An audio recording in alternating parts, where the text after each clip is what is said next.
আপনারা রিডিং কিভাবে পড়বেন আজকের ক্লাসের সাহায্যে শিখতে পারবেন এবং আলিফকে হামজা কেন পড়তে হয় এবং সদের জায়গায় থামতে হবে না মিলিয়ে পড়তে হবে এবং গুণনাগুলির নাম কি এবং কোথায় কো আলিফ টেনে পড়তে হবে এই বিষয়গুলি অনেক সহজেই আপনারা শিখে নিতে পারবেন। তো অবশ্যই শুরু থেকে শেষ পর্যন্ত ভিডিওটি দেখবেন। আল ইয়াউমা হামজা লাম জবর আল, ইয়া ও জবর ইয়াও, আল ইয়াও মিম জবর মা, আল ইয়াউমা। আলিফকে হামজা পড়বেন যদি আলিফের ওপর নিচে যে জবর পেশ বা যে কোন জিনিস আসলে আলিফকে হামজা পড়বেন। ও হিল্লা হামজা পেশ ও, হ্যা লাম জের হিল, ও হিল লাম জবর লা, ও হিল্লা। লা কুমুত লাম জবর লা, কাপ পেশ কু, মিম তপেশ মুত, লা কুমুত। তয়্যিবাতু ত ইয়ে জবর তৈ, ইয়া জের ই, তৈ ই বা খরজার বা তা পেশ তু, তয়্যিবাতু। এখানে ত আছে থামতে হবে, তার জন্য শেষ অক্ষর সাকিন দিবেন, দিয়ে বাত। এখানে 3 আলিফ টেনে পড়বেন কেন? যদি এই অক্ষরে সাকিন থাকলে এবং তার আগেকার অক্ষরে যদি 1 আলিফ টান থাকলেই 3 আলিফ টেনে পড়বেন, মাদ্দা আরজি হবে। তো কিভাবে? তয়্যিবাত এইভাবে থামতে হচ্ছে, তার জন্য ওয়া জবর ওয়া। তুআমুল জবরের পাশে খালি আলিফ 1 আলিফ টেনে পড়বেন, তো জবর ত, আইন আলিফ জবর আ, তুআ মিম লাম পেশ মুল, তুআমুল। লাযিনা জেরের পাশে ইয়া সাকিন 1 আলিফ টেনে পড়বেন, লাম জবর লাম, জাল ইজ জি, লাজি নুন জবর না, লাযিনা। উতুল এই লামের সঙ্গে মিলবে, হামজা অপেশ উ, পেশের পাশে অসাকিন 1 আলিফ টেনে পড়বেন, তা লাম পেশ তুল, উতুল। কিতাবা খারজা বড় 1 আলিফ টেনে পড়বেন, কাবজের কি, তা খারজা তা, কিতা বা জবর বা, কিতাবা। হিল্লুল হ্যা লাম জের হিল, লাম লাম পেশ লুল, হিল্লুল। লাকুম লাম জবর লা, কাপ মিম পেশ কুম, লাকুম।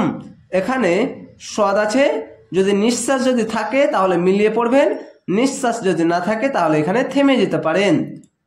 ওয়া ত জবরের পাশে খালি আলিফ 1 আলিফ টেনে পড়বেন এবং আইনটিকে মোটা করে একটু গলা চিপে পড়বেন। ওয়া জবর ওয়া, ত জবর ত, ওয়া ত আইন আলিফ জবর আ, ওয়া ত আ। মুকুম মিম পেশ মু, কাপ মিম পেশ কুম, মুকুম। হিল্লুল হ্যা লাম জের হিল, লাম লাম পেশ লুল, হিল্লুল। এখানে 2 পেশ আছে, যেখানে 2 জাবা 2 জের এবং 2 পেশ থাকবে। আর যদি তাসদিদ ওয়ালা অক্ষর সাথে যুক্ত করতে গেলে একটি জাবার বা একটি জের বা একটি পেশ বাদ হয়ে যাবে। লাহুম লাম জবর লা, হা মিম পেশ হুম, লাহুম। এখানে থামতে হবে না, মিলিয়ে পড়তে হবে। ওয়াল ওয়া লাম জবর ওয়াল, মুহসানাতু মিম হা পেশ মুহ, সদ জবর স, মুহ স, নুন খারজা জবর না, খারজা জবর 1 আলিফ টেনে পড়বেন, তা পেশ তু, মুহ স না তু। এখানে দেখেন এটি একটি মিম, তার জন্য মিম হাফেজ মুহ এভাবে। সদ জবর স, এখানে সা বলবেন না, কেন? এটি স হবে।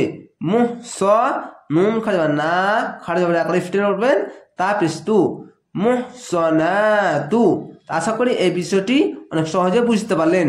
একটি লাম, একটি মিম, একটি হ্যা, একটি সদ, একটি নুন, একটি তা, এই শব্দগুলো একটু আপনাদেরকে বুঝাবার জন্য এই বিষয়টি খেয়াল রাখবেন। মিনাল মিম জের মি, নুন লাম জবর নাল, মিনাল। মুমিনাতি খারজা বড় 1 আলিফ টেনে পড়বেন, আলিফ বা হামজার উপরে সাকিন থাকলে ঝোঁক মেরে পড়বেন। মিম হামজা পেশ মু, মিম জের মি, মু মি, নুন খারজা না, তা জের তি, মুমিনাতি।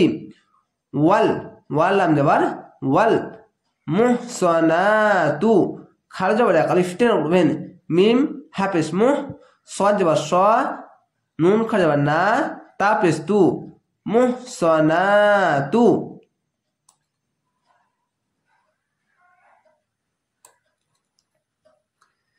মিনাল, মিম জের মি, নুন লাম যাবার নাল, মিনাল লাজিনা, জেরের পাশে ইয়া সাকিন এক আলিফ টেনে পড়বেন, লাম যাবার লা, জাল ইজি, লাজি, নুন যাবার না, লাজিনা, উতুল এই লামের সঙ্গে মিলবে, হামজা পেশ উ, পেশের পাশে অসাকিন এক আলিফ টেনে পড়বেন, তা লাম পেশ তুল, উতুল কিতাবা, খারজ যাবার এক আলিফ টেনে পড়বেন, কাব জের কি, তা খারজ যাবার তা, কিতা, বা যাবার বা, কিতাবা, মিং এখানে ইকফা গুণা বাংলা অনেস করার মতো, মিং ক্বাবলিকুম এখানে কলকলা ধাক্কা মেরে কলকলা হবে।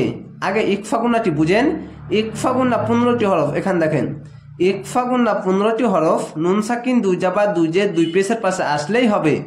যেরকম এখানে দেখেন নুন সাকিনের পাশে কফ, এখানে দেখেন নুন সাকিনের পাশে এখানে দেখেন এই যে কফ, তার জন্য এখানে ইকফা গুণা হচ্ছে। কিভাবে? মিং এভাবে, কব এখানে ধাক্কা মেরে ওপরে সাউন্ড যাচ্ছে না, নিচে যাচ্ছে, কব এভাবে। তো কলকলা কেন হচ্ছে? এটি হচ্ছে বা, বায়ের ওপরে সাকিন। এখানে দেখেন কলকলা শব্দ 5টি, এর ওপরে সাকিন থাকবে। যেরকম বায়ের ওপরে সাকিন, এখানে দেখেন বায়ের ওপরে সাকিন, তার জন্য কলকলা হয়ে ধাক্কা মেরে নিচে সাউন্ড আছে। কব বাজাবার কবে, লাম জেলি কবেলি, কাপমি পেসকুম কবেলিকুম, ইজা চিকন চিহ্ন মাদ্দা আরজি 3 আলিফ টেনে পড়বেন, হামজা জের ই, জাল আলি জবর জা, ইজা আতাইতুমু, খার জবর এক আলিফ টেনে পড়বেন, হামজা খার জবর আ, তা ইয়ে যাবার তাই, আ তাই, তা পেস্তু, আ তাই তু, মিম অপেশ মু, পেশের পর সাকিন এক আলিফ টেনে পড়বেন, আ তাই তুমু হুন্না, এখানে হচ্ছে ওয়াজিব গুন্না। ওয়াজিব গুন্না কেন? এখানে দেখেন ওয়াজিব গুন্না 2টি অক্ষর মিম এবং নুন, এর উপরে তাসদিদ থাকলে ওয়াজিব গুন্না হবে। যেরকম নুনের উপরে তাসদিদ, এখানে দেখেন নুনের উপরে তাসদিদ, তার জন্য ওয়াজিব গুন্না হচ্ছে। হা নুন পেশ হুন, নুন যাবার না, হুন না, উজুরহুন্না, এখানে ওয়াজিব গুন্না, দেখেন নুনের উপরে তাসদিদ, তার জন্য পেশের পাশে অসাকিন এক আলিফ টেনে পড়বেন, হামজা পেশ উ, জিম অপেশ জু, উজু, র যাবার র, উজু র, হা নুন পেশ হুন, নুন যাবার না, হুন না, মুহসিনিনা। এখানে একটি বিষয় খেয়াল রাখবেন, জেরের পাশে ইয়া সাকিন এক আলিফ টেনে পড়বেন, এখানে থামতে হচ্ছে না, তার জন্য না বলতে হবে। মিম হাফেজ মুহ, সদ সি, মুহ সি, নুন ইজের নি, নুন যাবার না, মুহসিনিনা। গয়র, গয় নি যাবার গয়, র যাবার র, গয়র, মুসাফিহিনা, জেরের পাশে ইয়া সাকিন এক আলিফ টেনে পড়বেন, খার যাবার এক আলিফ টেনে পড়বেন, মিম পেশ মু, শিন খার যাবার সা, মুসা, ফাজের ফি, মুসাফি, হাইর হি, নুন যাবার না, মুসাফিহিনা। ওয়ালা যাবারের পাশে খালি আলিফ এক আলিফ টেনে পড়বেন, ওয়া যাবার ওয়া, লাম আলিফ লা, ওয়ালা, মুত্তাখিজি, জেরের পাশে ইয়া সাকিন থাকলে এক আলিফ টেনে পড়তে হয়, কিন্তু ওপরে একটি চিকন চিহ্ন আছে মাদ্দা আরজি 3 আলিফ টেনে পড়বেন। মিম তারপর মুত্তা যাবার তা, মুত্তা, খাজের খি, মুত্তাখি, জাল ইজা জি, মুত্তাখি, মুত্তাখি জি, ওয়ালা মুত্তাখিজি আখদান, এখানে তো আছে, থামতে হবে, তার জন্য শেষ অক্ষর সাকিন দিয়ে 3 আলিফ টেনে পড়বেন, মাদ্দা আরজি হবে। কেন? জাবারের পাশে খালি আলিফ এক আলিফ টেনে পড়তে হয়, শেষ অক্ষর সাকিন দিলে 1 2 3 3টি অক্ষর 3 আলিফ টেনে পড়বেন, মাদ্দা আরজি হবে। হামজা খজবর আখ, দাল আলজা দা, আখদা, নুন দজের নিন, আখদা নিন, থামতে গেলে আখদান। ওয়া মাই, ওয়া যাবার ওয়া, মিম ইয়া যাবার মাই, ওয়া মাই, এখানে ঈদগামে বা গুন্না কেন হচ্ছে? এখানে দেখেন ঈদগামে বা গুন্না 4টি অক্ষর এবং এর উপরে তাসদিদ থাকবে। এখানে দেখেন নুন সাকিন দুজা বা দুজে দুই পেশের পাশে আসে, যেরকম নুন সাকিনের পাশে ইয়া, এখানে দেখেন নুন সাকিনের পাশে ইয়া এবং তাসদিদ আছে, তার জন্য এখানে ঈদগামে বা গুন্না। ওয়া মাইন ইয়াকফুর, ইয়া কাম জবর ইয়াক, ফা রপেস ফুর, ইয়াকফুর বিল ইমানি, বা লাম জের বিল, হামজা ইজের ই, জেরের পাশে ইয়া সাকিন এক আলিফ টেনে পড়বেন, বিল ই মিম আজর মা, জবরের পাশে খালি আলিফ এক আলিফ টেনে পড়বেন, নুন জের নি, বিল ইমানি। ফাকাদ, ফা জবর ফা, কব দাল জবর কদ, ফাকাদ, এখানে কলকলা ধাক্কা মেরে নিচে সাউন্ড আসবে। কলকলা শব্দ এই যে দেখেন, কলকলার শব্দ 5টি, এই দালের উপরে সাকিন, তার জন্য এখানে কলকলা হচ্ছে। হ্যাবি ত, হ্যা জবর হা, বা জের বি, হ্যাবি ত জবর ত, হ্যাবি ত। আমালুহু, উল্টা পেশে এক আলিফ টেনে পড়বেন, এখানে যা আছে থামতে হবে না, মিলিয়ে পড়তে হবে, তার জন্য হা উল্টা পেশ হু, এভাবে এক আলিফ টেনে পড়বেন। আইন জবর আ, মিম জবর মা, আমা লাম পেশ লু, আমালু, হা উল্টা পেশ হু, আমালুহু।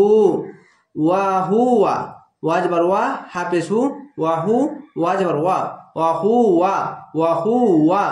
ফিল, ফা লাম জের ফিল, আখিরাতি, খারজা বলে এক আলিফ টেনে পড়বেন। হামজা খরজা বলে আ, খ জের খি, র জবর র, তা জের তি, আখিরাতি। মিনাল, মিম জের মি, নুন লাম জবর নাল, মিনাল খাসিরিন। এখানে রি না আছে, এখানে আয়াত আছে, থামতে হবে, তার জন্য শেষ অক্ষর সাকিন দিয়ে 3 আলিফ টেনে পড়বেন, মাদ্দে আরজি হবে। কেন? জেরের পাশে ইয়া সাকিন এক আলিফ টেনে পড়তে হয়, শেষ অক্ষর সাকিন দিলে 1 2 3 তিনটি অক্ষর 3 আলিফ টেনে পড়বেন, মাদ্দে আরজি হবে। খারজা বলে এক আলিফ টেনে পড়বেন, খ খারজা খ, সিন জে সি, খ সি, র ইজরি, নুন যাওয়া না, খাসিরিনা, থামতে গেলে খাসিরিন। আশা করি আপনারা এইভাবে ভিডিওগুলো দেখবেন, ইনশাআল্লাহ সঠিকভাবে পবিত্র কোরআন শিখে নিতে পারবেন। ভালো থাকেন, সুস্থ থাকেন। আসসালামু আলাইকুম।